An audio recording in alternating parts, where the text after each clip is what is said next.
The CEO's face drained of color as he stared at the disheveled man standing in his office doorway. "That's my daughter," the stranger said, pointing at the framed photograph on the wall, the same photograph that had guided every decision Richard Harmon had made for the past 15 years. In that moment, two worlds collided, and nothing would ever be the same again.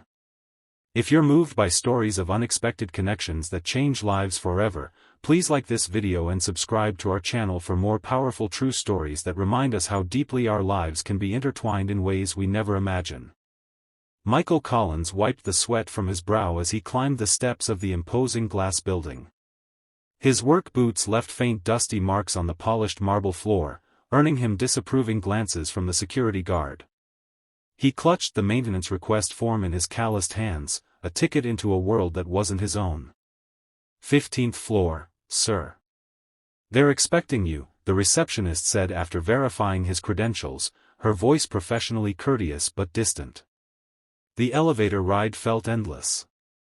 Michael's reflection in the mirrored walls told the story of his life: worn jeans, faded work shirt, eyes that had seen too many sleepless nights. At 42, he looked a decade older, the weight of raising 12-year-old Lily alone etched into every line on his face. When the doors opened to the executive floor of Harmon Industries, Michael felt like he'd stepped onto another planet. Everything gleamed with wealth and power. He followed the directions to the maintenance closet, hoping to fix the reported electrical issue quickly and get back to his second job. He needed every dollar to cover Lily's medical bills. As he worked, voices drifted from the partially open door of the CEO's office. Michael tried to ignore them until he heard a familiar laugh, not in person, but from a video playing inside the room. His heart stopped. That laugh belonged to his daughter. Abandoning his tools, Michael moved toward the sound like a man in a trance. He peered through the doorway to see Richard Harmon, the billionaire CEO whose name adorned the building, watching something on his computer. And there on the wall behind him, a large, beautifully framed photograph of a little girl with bright eyes and a gap-toothed smile. Lily. His Lily. Before he could stop himself, Michael pushed the door open. "Why is my daughter's picture on your wall?" Richard Harmon looked up, startled. He was younger than Michael had expected for someone who commanded such an empire, perhaps in his late 30s, with sharp features and eyes that seemed to calculate everything they saw. "Excuse me?" Harmon's voice was cold, accustomed to giving orders rather than receiving questions. "That picture," Michael pointed, his hand trembling. "That's my daughter, Lily. How do you have it? Why is it here?" The CEO's expression shifted from annoyance to confusion, then to something Michael couldn't read. He stood slowly, as if approaching a wild animal. "That's impossible," Harmon said quietly. "That photograph was taken at St. Mary's Children's Hospital 15 years ago. The photographer was doing a charity project." Michael's knees weakened. Lily was born at St. Mary's. She was premature, spent her first 3 months there. But that doesn't explain why her picture is in your office. Richard Harmon turned to look at the photograph, his shoulders suddenly heavy with an invisible weight. "That little girl saved my life." The silence that followed was thick enough to cut with a knife. "I was 23, Harmon continued, his voice different now, stripped of its corporate polish. "My father had just died, leaving me a failing company and mountains of debt. I was contemplating ending it all when I visited my mother at St. Mary's, she volunteered there. That's when I saw this child." He gestured to the photograph. So tiny, fighting for every breath, but still smiling. The photographer captured it perfectly. "I asked for a copy, and it became my reminder that if someone so small could fight so hard, I had no excuse to give up." Michael sank into a chair, uninvited. Lily was born with a congenital heart defect.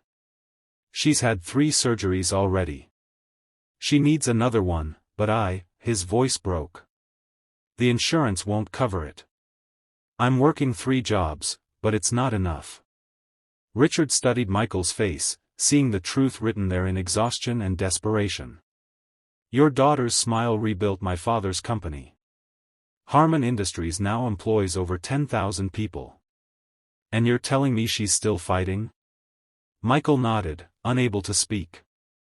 Where is she now? Richard asked. School. Then she goes to my neighbor's until I finish my shift here. Then my night job starts at 9. Richard walked to his desk and pressed the intercom. Cancel my meetings for the rest of the day. And have legal come up immediately. 3 hours later, Michael sat in the same chair, staring at documents he could barely comprehend.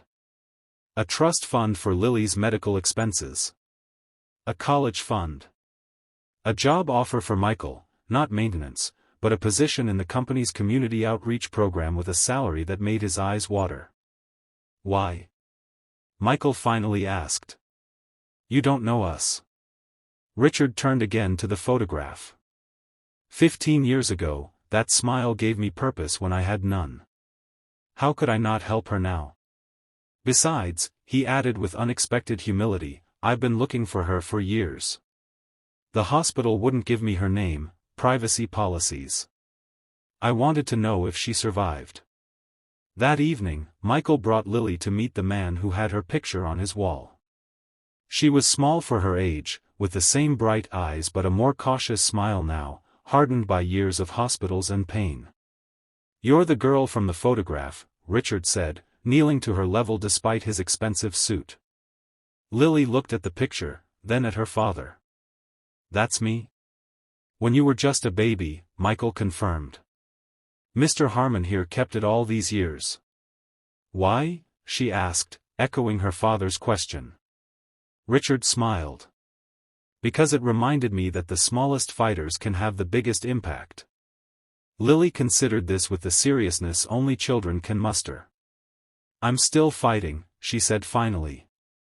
I know, Richard replied. And now you don't have to fight alone.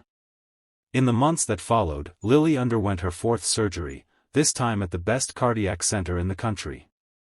Michael found dignity in work that didn't break his body, and purpose in helping other families navigate medical crises. And Richard Harman discovered something his wealth had never given him, a sense of family.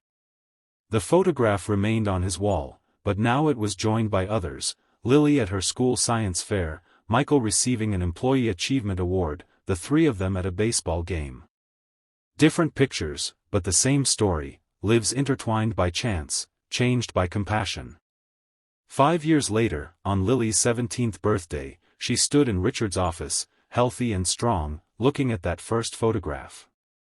Do you know what I remember about being in that hospital? She asked. Both men shook their heads. Nothing, she said with a laugh. I was too young. But I do remember Dad always telling me I was a fighter. And I remember the day we met you, she nodded to Richard, and suddenly everything changed. You changed my life first, Richard reminded her. That smile saved me before I ever knew your name. Michael watched them, still sometimes overwhelmed by how completely their lives had transformed. Some people might call it coincidence, he said. A maintenance call on the exact day Richard was watching that hospital video. Me recognizing you in that photograph. I don't believe in coincidences, Richard said firmly. Not anymore. Lily touched the frame gently. Neither do I. I think some people are supposed to find each other. As the sun set over the city skyline, casting golden light through the windows of what was now called the Lily Collins wing of Harman Industries, 3 people who had once been strangers stood together, bound by a photograph and the understanding that sometimes, the most important connections in our lives come from the most unexpected places. And somewhere in St. Mary's Hospital, another child fought, another parent worried, and another life waited to be changed by the power of compassion and the strange, beautiful ways our stories intertwine. The story of Michael, Lily, and Richard reminds us that behind every face is a story we may never know, until fate brings us together in ways we could never imagine. Sometimes our greatest impact on others happens without our knowledge, and the kindness we show today may return to us when we need it most. If this story touched your heart, please like and subscribe for more powerful stories of connection, hope, and the unexpected ways our lives intersect. Remember, we're all part of each other's stories. What role will you play in someone else's life today?